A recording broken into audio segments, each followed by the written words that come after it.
খুবই ভালো লাগছে, যেহেতু অনেক লেট হয়ে গেছে, বাট হচ্ছে সব কিছু কাজের মধ্যে থেকে হচ্ছে একটু টাইম বের করে গুছিয়ে প্রিপারেশন নিয়ে সবাইকে সাথে নিয়ে কাজ করতে গেলে তো একটু টাইম লাগবেই।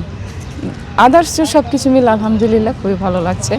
এতদিন ওয়েট করলাম যে আমাদের হচ্ছে বাংলাদেশের অবস্থা খুব একটা ভালো ছিল না, রাজনৈতিক প্রবলেম ছিল, আদার্স অনেক দিক থেকে চিন্তা করে সব কিছু মিলেই হচ্ছে দেখলাম যে যেহেতু সব প্রিপারেশনই শেষ, আর একটু চিন্তাভাবনা করে পরিস্থিতি স্বাভাবিক হোক, দেশে একটা শান্তি বজায় হোক, তারপরে উৎসব পর্বর মুখে হচ্ছে আমরা রিলিজ ডেটটা দিব।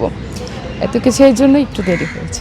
মজার অভিজ্ঞতা সবই। আমরা শুটিং স্পটে যখন থেকে যাই, আমরা গল্প যখন থেকে শুরু করি, স্ক্রিপ্ট পড়া শুরু করি বা সাইনিং শুরু করি, তখন থেকেই হচ্ছে আমাদের মজার দৃশ্য, মজার চিন্তাভাবনা আসতেই থাকে এবং শেষ পর্যন্ত রিলিজ ডেট মানে রিলিজ হয়ে যাওয়া পর্যন্ত এই যে লং টাইম মাঝখানে আমরা সবসময় হচ্ছে আনন্দের সাথেই থাকি।